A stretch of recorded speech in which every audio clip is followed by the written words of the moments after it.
Thank you sir. இந்த மாதம் கார்த்திகை மாதம் என்பது மாவீரர்களுடைய குருதியால் நனைந்த அந்த மண்ணை எங்களுடைய மழை தன்னால் முடிந்த வரைக்கும் கழுவுகின்ற மாதம். இப்போது யாழ்ப்பாணத்திலே மழை படுமோசமாக பெய்து கொண்டிருக்கிறது. எங்களுடைய தெய்வங்களுடைய வித்துடல்கள் அங்கே இப்போது குளிர்விக்கப்பட்டு கொண்டிருக்கிறது.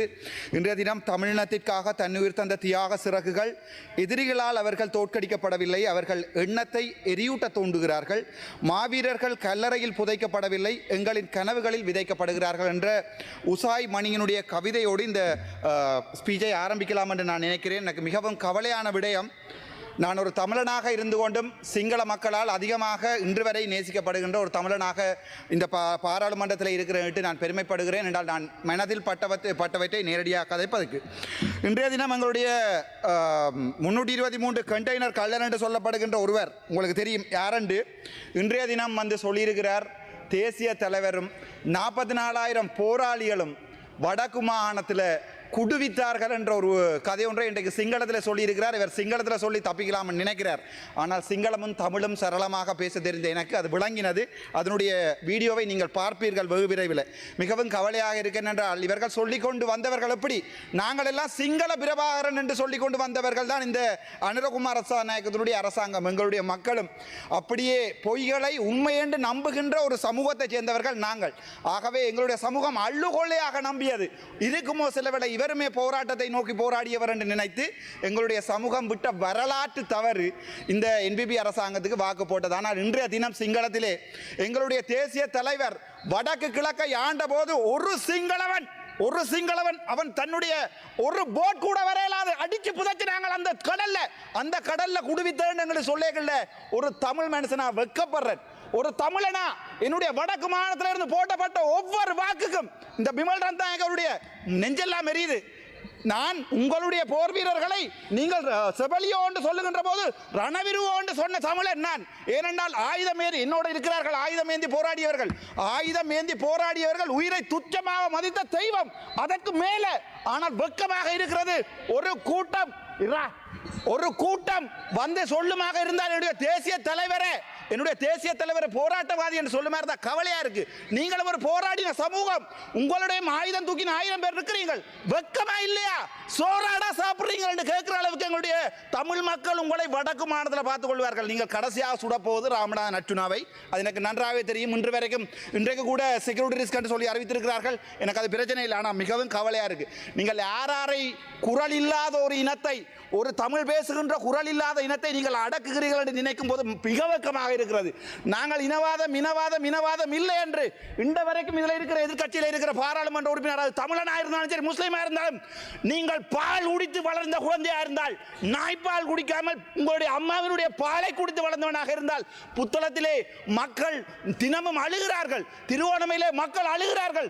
நான் ஜாழ்ப்பாணத்தில் இருந்து வந்தவன், நான் ஜாழ்ப்பாணத்தை பற்றி தான் கதைக்கணும். என்றோ ஒரு நாள் நான் சகல இனத்தை பற்றி கதைப்பேன். இன்றும் என்னால் சிங்கள மண்ணில் போய் வாழ முடியும். ஆனால் உங்கள் ஒருவனால் வந்து வடக்கு மாநிலத்தில் வாழ முடியுமா? இயலாது. ஏனென்றால் நீங்கள் முழு இனவாதிகள். வெட்கப்படுகிற என்னுடைய தேசிய தலைவர் நீங்கள் ஒரு குடு வியாபாரி என்று சொன்னதுக்கு இந்த முகத்தோட ஜாழ்ப்பாணம் பெறுவீர்கள். இதில் இருக்கிற 2 பேர் ஓடினம்.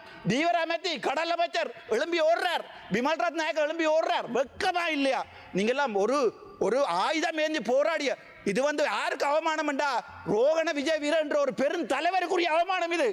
அவர் கொண்டே இந்த கனத்த மயானத்தில் எரிக்கப்படும் போது உங்களை மாதிரி எல்லாம் வந்து காருக்கும் பஸ்ஸுக்கும் ஓடித்திருவாங்க நினைச்சிருந்தா அந்த மனுஷன் போய் எங்கேயாவது வெளிநாட்டில் வாழ்ந்திருக்கும். உங்களை மாதிரியான மனுஷர்கள் வந்து இந்த பாராளுமன்றத்தில் ரோகண விஜய் வீரருடைய பேரை கெடுப்பீர்கள் தெரிஞ்சிருந்தா அந்த மனுஷன் பிள்ளை ஊட்டியோட போய் வேற எங்கேயாவது வாழ்ந்திருக்கும்.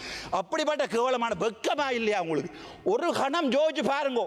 ஒரு இனத்தை காத்த தமிழன், ஒரு இனத்தை காக்க போராடிய தேசிய தலைவர் வேலுப்பிள்ளை பிரபாகரன் இந்த வரைக்கும் ஒரே ஒரு தமிழன் நான் இதில் என்று சொல்லிக் கொண்டிருக்கிறேன்.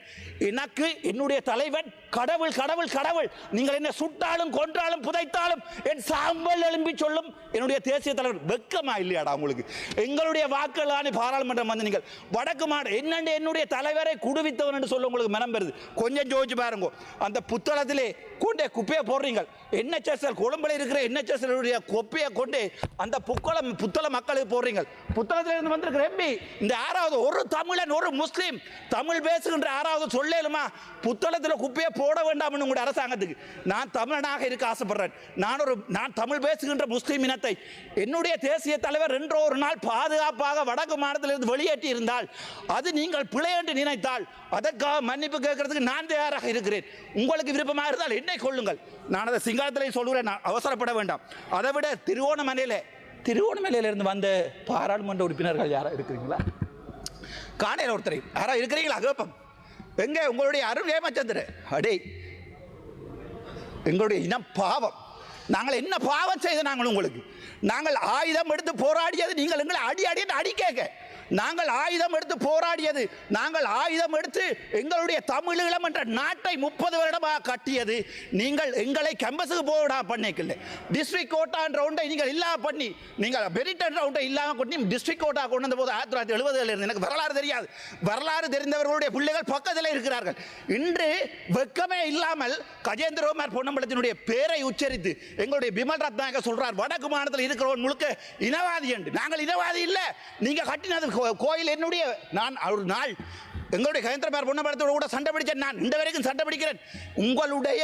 உங்களுடைய கோயிலை கட்டினது முழு தவறு என்றால் அது என்னுடைய உறவுகள் இருக்கிற ஒரு காணியில். ஆனால் நான் சொல்றேன், என்ன மினவாதம் போட்டு நான் கஜேந்திரகுமார் நிப்பாட்டுவோம். ஆனால் இப்போது நினைக்கும் போது சரி என்று படுகிறது அவர்கள் செய்கிற வேலை. என்றால் அவர்கள் 20-30 வருஷம் அரசியல் இருந்தவர்கள். அவர்களுக்கு நன்றாக தெரியும் இந்த பேரினவாத அரசாங்கம் என்ன செஞ்சாலும் மாறாதண்டு.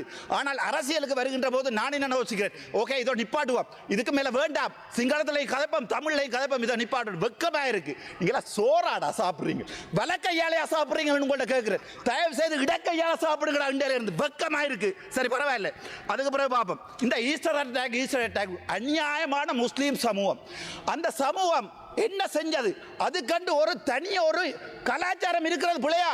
அவங்களுக்கு கண்டு ஒரு வரலாறு இருக்கிறது பிள்ளையா? அவங்களுக்கு காலமா தமிழனை முஸ்லீமை நீங்க என்ன செய்றீர்கள்? போட்டு அடிச்சு கடைசியாக எங்களுக்கு இல்லை முஸ்லீம் இனத்திலே கொண்டு ஆயுதத்தை கொடுத்தியால் எங்களுக்கு அடியண்டு, எங்கள்கிட்ட தந்தியால் முஸ்லீம் இனத்துக்கு அடியண்டு. கடைசியா ஒரே இனம் பேசுகிற 2 முஸ்லீம் இனம் நாங்கள் அடிபடுறோம். ஆனால் நீங்கள் என்ன செய்றீங்க?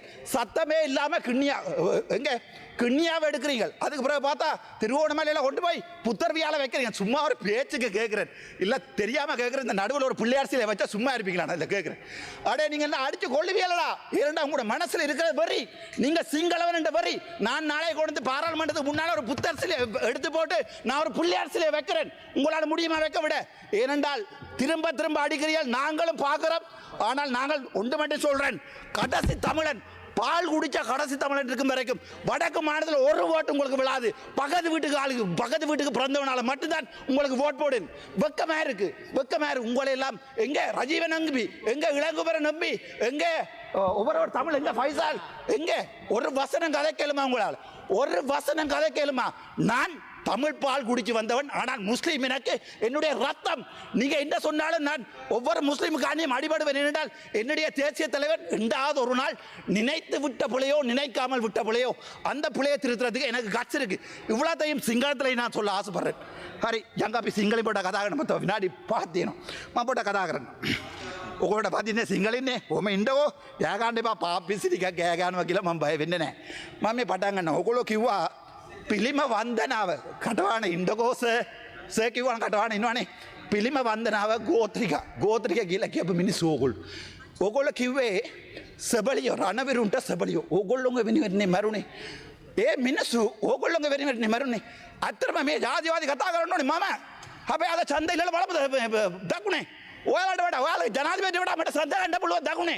මම ඇත්ත කියන්නේ. මම කවදාවත් සිංහල ජනතාවට විරුද්ධව කතා කරන්නේ නැහැ. මෙච්චර වෙලාව දෙමළෙන් කතා කරපු කතාව මම අද වෙනකල් මට සිංහලෙන් ආයේ කියන්න පුළුවන්. ගරු කතානායකතුමා මම සුදිවෙද්ද වෙනවා ඔබතුමා අද කතා කරා දෙමළෙන් පිළාට සිංහල කතා කියලා දෙන්න ඕනේ. සිංහලෙන් අතර මේ කරන්න ඕනේ. මේ පුත්කලයන්ට අපි කියන දේවල් තේරෙන්නේ නැහැ. අපි මේ යවිලා රණ්ඩ වෙන්න නෙවෙයි අවිල්ලා තියෙන්නේ. අපි පපුවේ තියෙන කැක්කුම අද එක දවසක් මං ගිහලා සභානායකතුමා කතා කාමරේ ඇඩුවා. සභානායකතුමා දන්නවා. ඒ දුක ඔයා දෙමළ MP කෙනෙකුට ඕගොල්ලෝ කරන වැඩ මං IPU වෙනකන් ගියා. IPU ගිහලා කම්ප්ලේන්ට් එකක් දැම්මා. කතානායකතුමා හැබැයි මං දවසකට මේක විත්ඩ්‍රෝ කරනවා. ඒ තරම් ඕගොල්ලෝ දෙමළ මිනිහාව කොච්චර මේ පල්ලයට ගේනවද? දැන් තිරකුණාමල ගන්නකෝ අපි දමල මිනිස්සු කිව්වද කියලා පුලි පිටිම අයින් කරන්න කියලා. අපි කිව්වද ඒක දාන්න කියලා. Honorable member, you have another 2 minutes. Thank you sir. දාන්න ඔබලා ඊට පස්සේ ඒක අයින් රැට අයින් කරන්නත් ඔබලා ඊට පස්සේ අනිත් උදේ කියලා දාන්නත් ඔබලා අපේ ඔළුවට වැටෙනවා. අපි කිව්වද ඔයගොල්ලෝ දාන්න කියලා. අපි කිව්වද ඔයගොල්ලෝ පිළිපදිම තියෙන්න කියලා. අපි අද වෙනකල් ඔයාලට මරන්න කැමති නම් මං ඉන්නවා ප්‍රභාකරන්ට මරන්න ප්‍රභාකරන් බෑ. ඔයගොල්ලෝ මරුවේ නෑ. මරුවා කියලා හිතා ගන්නවා නම් ආපහු තව පාරක් දමල මිනිහව මරන්න කැමති නම් මාව මරන්න. හැබැයි මේ දෙකාපණ වැඩ කරන්නේ ඔයගොල්ලෝ විශ්වාස කරලානේ දැම්මේ ඡන්දයක්. මම ඔච්චර ආදරෙන් ඔයගොල්ලෝ ආවද? ආවට පස්සේ මේ පාර්ලිමේන්තුවේ මට කොච්චර ආතල් දුන්නාද ඔයගොල්ලෝ? ඊයේ පොලිසියට ගැව්වා කවුරු හරි. එතකොට එයාට අද උදේ කිසි දෙයක් වෙලා නැහැ. හැබැයි ජෙලෝල ඉන්නේ ගෙනවත්ව කියලා